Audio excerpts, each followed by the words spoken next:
Doctor Who, The Tudors, Episode 2, The Pilgrim's Progress, written by Christopher Cribb. It's getting darker and windier. To comfort her, John puts a blanket over Jillian to keep her warm. Thanks, John. Don't mention it. I just wish I knew what happened to the doctor. No clear indication as to what happened. He could be hurt or seriously wounded. Don't worry about it now, John. I'm sure he's all right. Yes.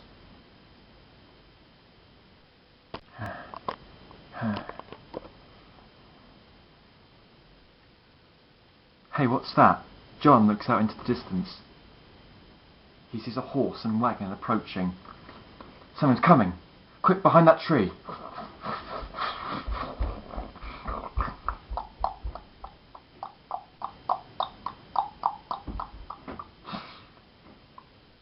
The wagon driver spots John and Jillian. Whoa there! The horse and the wagon screeches to a halt. Good girl. The wagon driver steps out of the wagon and approaches John and Jillian. Now stay away, don't come any closer. It's alright, lad, I'm not going to hurt you. The wagon driver is friendly. Now then, what are two youngsters out here doing in a place like this? Well, that's rather difficult to explain. Listen, mister, do you think you could help us? We're trying to get to London. London? Well, as it just so happens, I was on my way to London. Fancy a lift? Well, yes, that'd be great. What are you going there for, anyway? Well, there's some... Well, as it happens, we're on our way into the town. There's something that we need to get there. Oh, I see. Something of importance? Yes, something like that. Okay, hop on. I'm sure I've got some room. John, what about the doctor? Don't worry, we're on our way to London, that's what's important. Right, we'd see it a pleasure if we accompany you on your trip to London. Good. Hop back in then, there's loads of room. Thank you, Mr. Travers. Emil Travers. Well, thank you, Mr. Travers. It's a pleasure. I'm John, and this is my friend Jillian. Nice to meet you both. Alright, hop on. The wagon master kindly invites John and Jillian onto his wagon. Whoop! He makes a custom room for them. There you go, you can sit there. John and Jillian hop onto the wagon. There you go, Jillian.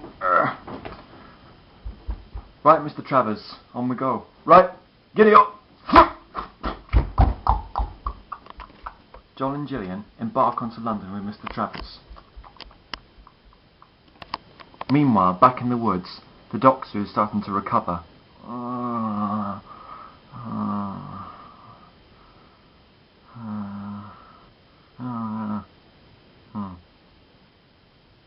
The young boy they spotted in the woods earlier, Anthony, is beside him. It's all right, mister. Take it easy. Oh my goodness. The doctor recovers. It's you, boy. Have some water.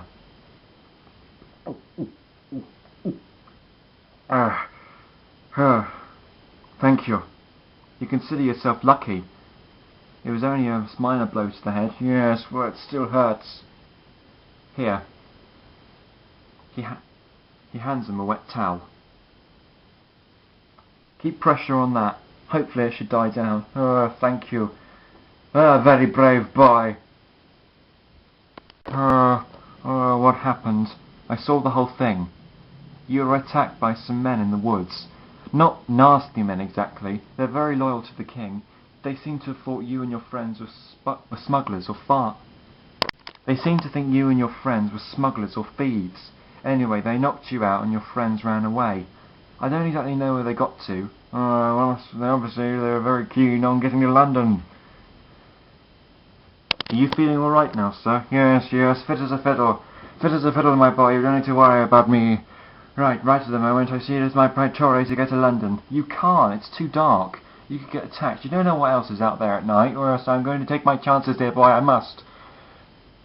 Well, at least come back and stay at my house. I can give you food and water. Our farm isn't far away. No, you nurse me back to health, my dear boy. You don't need to do anything else. I'm more concerned with getting to London, and I've got to do it tonight. Now, if you'll excuse me and point me in the nearest direction to London, well, you'd be heading north then if you want to get to London. Right, I shall head north. I'm sure I have my compass somewhere. The doctor reaches around in his pockets. Luckily, he pulls out a compass. Yeah, here I go. With this, I can't go wrong. Thank you, Anthony, sir. Ah, yes, I shall remember that name. Anthony. Thank you so much for your kindness. I must go now. Heading north, the doctor keeps his direction and heads to London. Anthony waves goodbye in the distance. The doctor looks back and waves back. He then continues on his journey.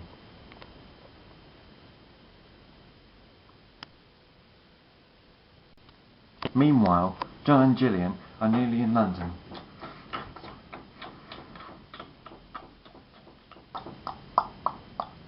Whoa there.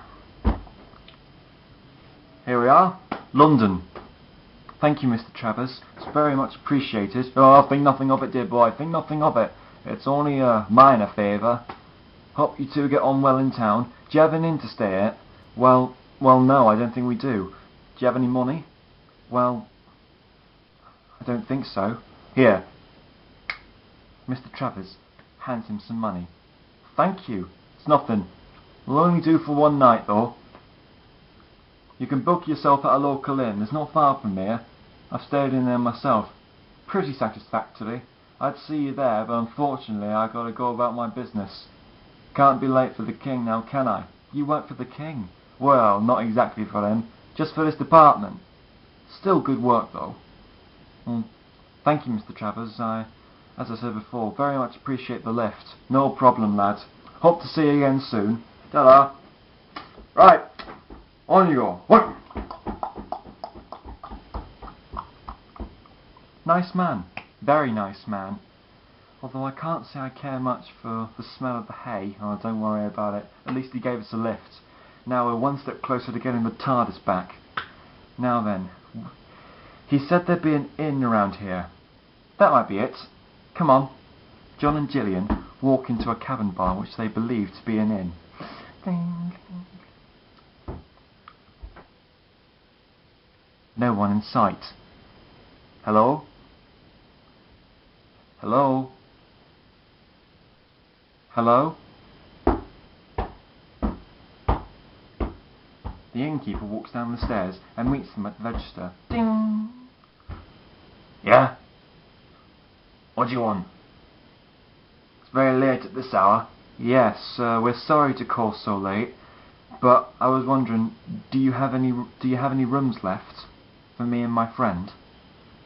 So you want a 2-bedroom room, eh? Let me check the log.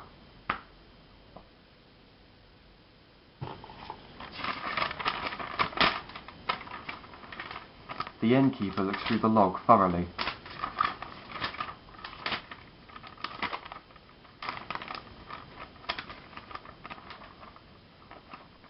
With such certainty, he slams the book shut. No rooms available, I'm afraid. You're going to try somewhere else. Oh, surely you can look again. There's no point, lad. We ain't got any rooms. Now on your way. The innkeeper's wife walks in. Gerald? What's going on here? Nothing. I'm just telling these two youngsters to be on their way. They want a room for the night, and I ain't sure gonna give them one. Why not? Because we haven't got any left, Mary. Check the log.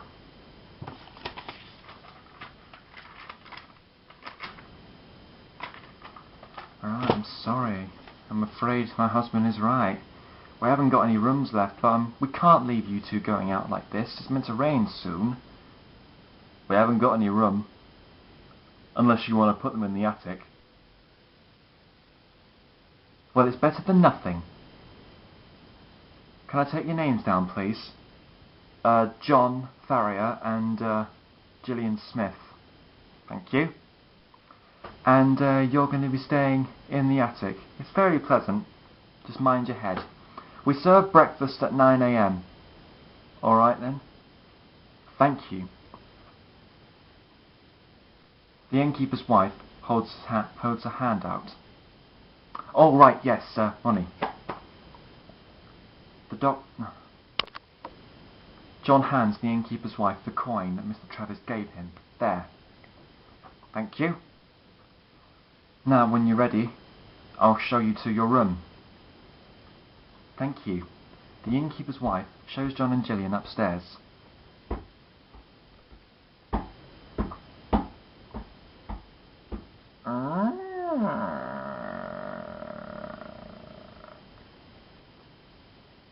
This is you. Thank you. Have a good night. You too.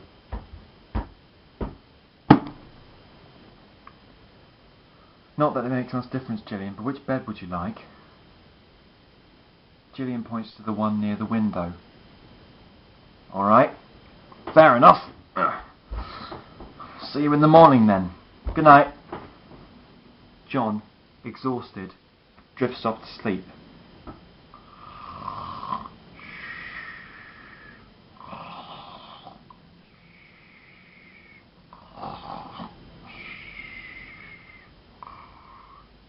Jillian, however, is finding it difficult to sleep. A great moonbeam was shining through a gap in the curtains. As she lay there in the dark, she thought about the doctor. For some strange reason, she couldn't help but feel that she was disregarded of him, worried about him. The thought passed, and Jillian drifted off to sleep slowly. During the night, clouds gathered, and it began to rain heavily. The doctor, with no waterproof clothing or umbrella, was to get wet. He seeks shelter from behind a tree. He then shelters up for the night, knowing that he can't go on. He quivers up.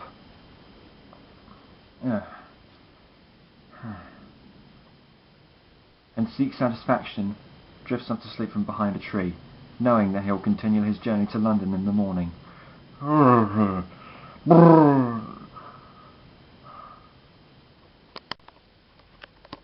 As the rain starts to stop, morning gazes upon England. John and Jillian arise from their sleep. Right then. Thank goodness that's over, eh? Right, Jillian. Jillian? Yeah? Ready to go into town and get the TARDIS back? We're going to go right now. All the better, really. As soon as we get the TARDIS back, the better. You seem very determined somehow. Yeah, well, there's something about this place that really gives me the creeps. I think it's best that we go early and we don't interfere. You've been paying too much attention to the doctor. Well, sometimes he's right.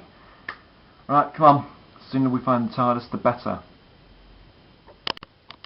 John and Jillian slip outside from the inn and go into town. As they're walking through the market, it seems to be a very busy place. Everyone rushing around, people shouting at each other, things selling each other. The very life essence of the Tudor times is captured within this marketplace.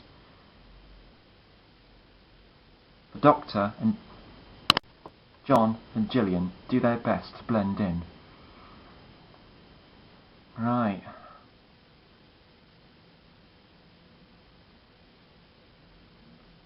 No sign of the TARDIS. Not yet.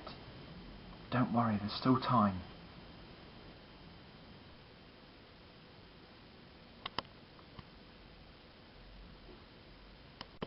Suddenly, from out of nowhere, and to Jillian's shock and surprise, the two girls that they notice in the woods are out there in the marketplace. Jillian sees it as her best interest to alert John the moment she spots them.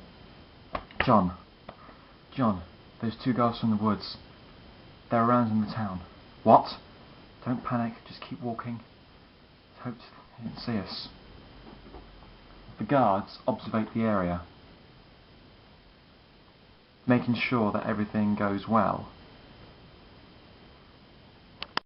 John and Jillian do their best to remain incognito. Luckily they manage to slip past the guards once. However, John, very clumsily, bumps into someone, which knocks over a till. Oh, I'm sorry. This alerts one of the guards. Hey, you! Stop! Run! John and Jillian get caught by one of the king's soldiers. Ugh. Let go of me! Restrain him. Ugh. And her as well. These are the same youngsters we found in the woods. What are you doing here? What's your business in London?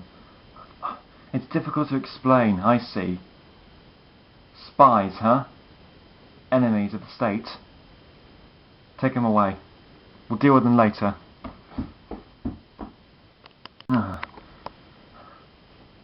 Shaken off by his wet and unpleasant experience, the doctor brushes up and heads off back to London.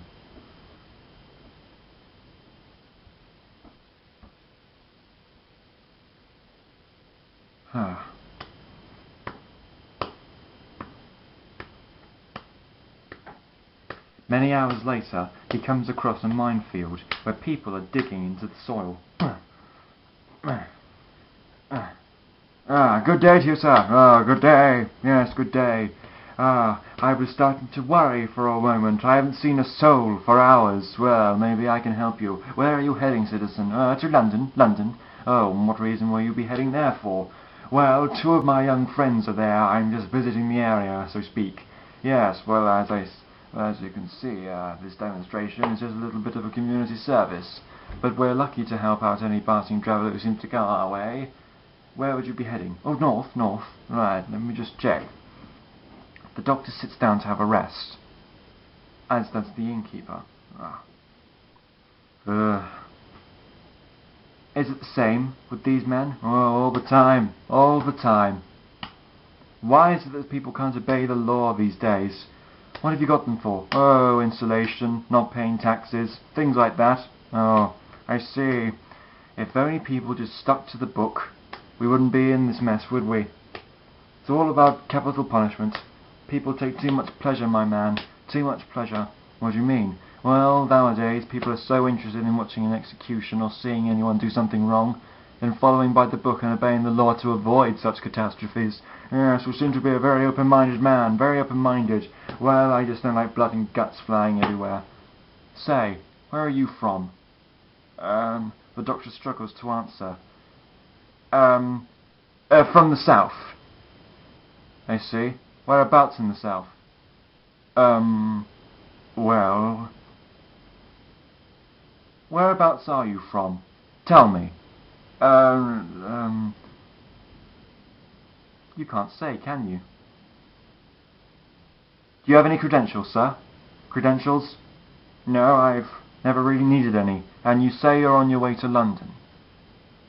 I suppose you think you're very clever. Yes, without any due modesty, yes. Now, if you don't mind, I must be on my way. Show me your papers. I was going to prove your identity. I cannot. I see. You can't prove your identity. I'm sorry, my friend. I'm afraid I must place you under arrest. Or you. Give him a spade. Get to work, Skinny. I shouldn't try to run away. I've got this. You just remember that. Mixed up in everything, the doctor picks up his spade and gets to work. He starts digging.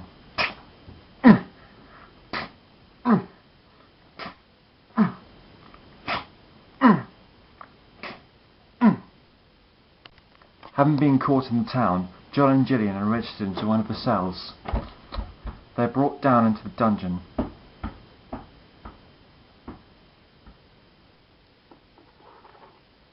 The jailer is sitting there, marking some papers. He looks up. His character is one not the most appealing. He's not a very hygienic character. He has a big gash over the side of his face, and is missing one eye. He looks up at John and Jillian. He grins. The only pleasure left for you two is death. And from the way we see it, death is very far away.